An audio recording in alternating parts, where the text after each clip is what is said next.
Hello, friends. This is Scott Monty. Stand by for commentary. Welcome to the Full Monty, where you'll be exposed to commentary and analysis from the week's digital news. You give us 15 minutes, and we'll save you hours. And now, here's your host, Scott Monty. Hi, and welcome to the Full Monty, an audio companion to the newsletter of the same name. Each week, I pick one or two pressing issues and inject insight, opinion, maybe a little wit into this 15-minute show that's sure to give you a better sense of what's affecting the industry. Maybe you'll agree, maybe you won't, but I hope it makes you think.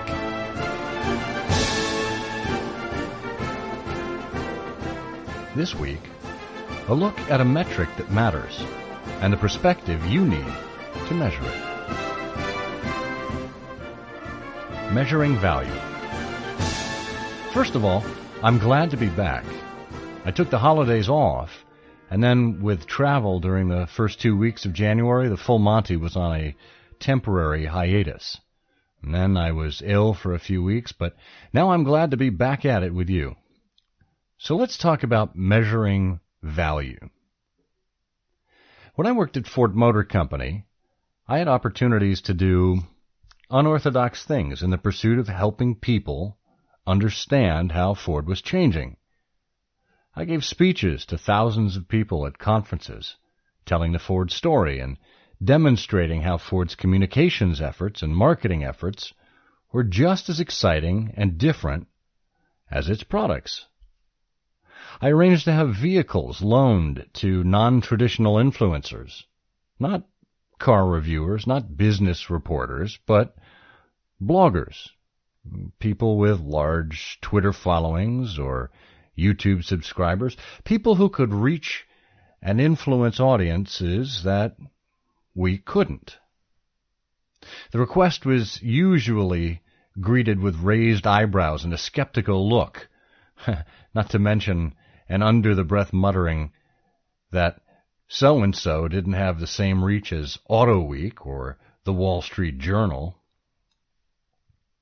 And see, those offbeat things didn't necessarily find their way into the company's clip sheet, the metric that mattered most, because they either weren't placed in a publication or platform that could be tracked, and therefore these were discounted or, worse, ignored. "We don't see any value in it," was the refrain I heard. Even though I had first-hand experience of witnessing these people, whether they approached me after a speech or tweeted from the road, saying how they perceived Ford so much differently because of these efforts. See, the value attributed by the company was not the same as the value attributed by the public. But to me, the ultimate value is in a story like Alex de Carvalho's, which I'll get to in a minute. He tells us of how he got to take a cross-country road trip with his aging father, sharing a unique experience and crafting a memory that will last the rest of his life. And in Alex's mind, Ford was responsible for making it possible for him to bring joy to his father, who has since passed away. Get your trivia skills ready for the Naked Truth. This week's Naked Truth trivia question. We all know that St. Valentine's Day is all about love. But what about St. Valentine?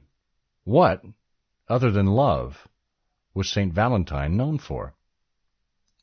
Answer toward the end of the show.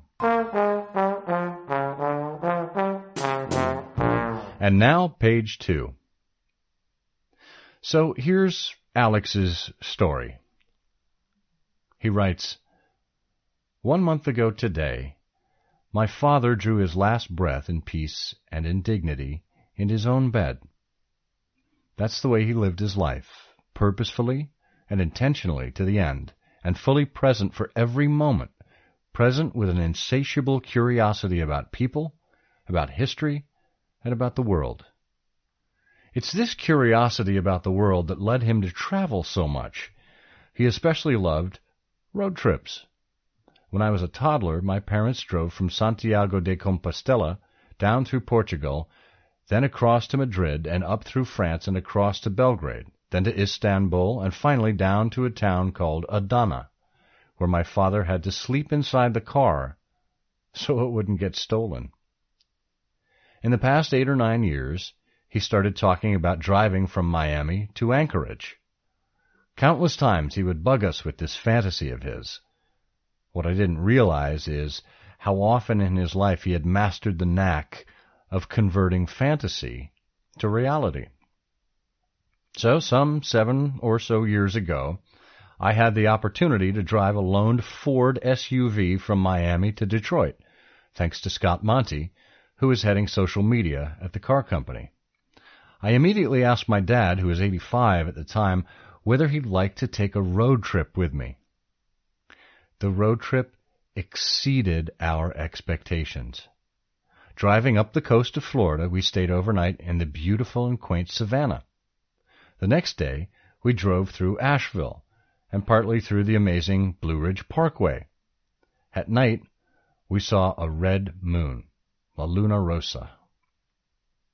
These pictures were from that trip in Savannah by the port and in Greenville inside a freezing cold Outback Steakhouse. Can you believe how lively he looked after a full day's drive? 2 years later, I had the opportunity to drive through the Southwest, thanks to the National Park Service and my friend Manny Ruiz from Hispanicize. We drove from San Antonio west through Alpine and Marfa, and down through Terlingua and the Big Bend, then up through Carlsbad, Roswell, and Santa Fe, and from there we went west again through Flagstaff and the Grand Canyon. My mother had flown in to Santa Fe to join us. What a blessing to experience the Grand Canyon for the first time with my parents. What a blessing to be the one to show the Grand Canyon to my dad, the world traveler. I remember tearing up at the time, beholding the canyon next to him. In Flagstaff, we went up to the observatory. In Sedona, we visited the vortexes and that nice chapel up in the rocks. In Phoenix, we were buffeted by 90-degree heat at 5 a.m. Experiences. Memories. As a child, my father drove me around Europe and Asia. We came full circle when I drove him across the United States. And I feel that even though we didn't drive to Alaska, we made an equivalent trip in miles from Miami to Detroit and from San Antonio to the Grand Canyon and back. I know how blessed I am to have spent these moments with him and to have built these lasting memories. I miss him. And it's not just Alex and his story. There are so many others whom I recall in this context.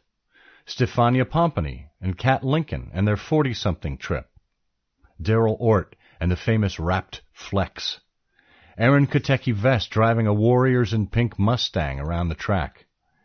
Jessica Smith and her Bruce Springsteen-themed pitch. Robert Scoble and Sam Levin taking a hybrid Ford Focus to CES. Chris Hewer chatting with then-CEO Alan Mullally at CES. Adventures in Environmentalism with Shauna Coronado and Seth Lightman. The travelogues of brothers Chris Rauschnott and Bill Cody. And Ford's first paid tweet, which was actually one of Mac Collier's. And so many others that I'm blanking on just right now. The point is, it was a rich tapestry, and it wasn't just Ford that benefited from these associations. Friendships were made, businesses were launched, and names were made in the process. Maybe these non-traditional efforts don't show on a company's balance sheet, but I know how much of an impact they make. And they do show on a balance sheet of a very different sort, the balance sheet of life. It didn't necessarily win me any friends with the bean counters at my employer.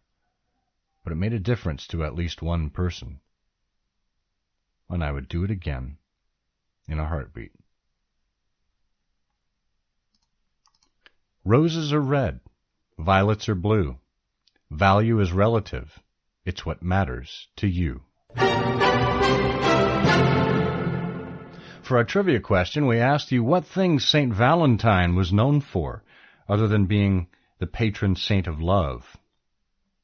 Or is that love? St. Valentine was killed for marrying Christian couples unlawfully, and is also the patron saint of beekeeping, epilepsy, fainting, and the plague. It's probably best that we just keep it to candy and flowers. If you have a topic you'd like us to cover on the show, please get in touch with us at fullmontyshow@scottmonty.com. And if you've enjoyed this series, please consider becoming a patron and show your support at patreon.com/scottmonty. And please consider leaving a rating or a review for us on iTunes. Be sure to check out these other major stories from the February 13th edition of the newsletter. Apple CEO Tim Cook is calling for technology companies to band together to defeat fake news. With made-up stories and hoaxes clouding people's minds, he suggested that his colleagues, quote, need to create some tools that help diminish the volume of fake news, end quote. You can now access 375,000 beautiful, copyright-free images from the Metropolitan Museum of Art online. And in 1802, the 32-year-old Ludwig von Beethoven wrote a stirring letter to his brothers shortly after writing his Second Symphony, in which he detailed the loneliness of living with hearing loss and how music saved his life. Well, that's all for this week. With any luck, your brain is a bit bigger now. Thank you for making me a part of your week and for being exposed to the Full Monty. Until next time, I'm Scott Monty, and I'll see you on the Internet. Thanks for listening. Be sure to subscribe to the Full Monty newsletter and this program at fullmontyshow.com.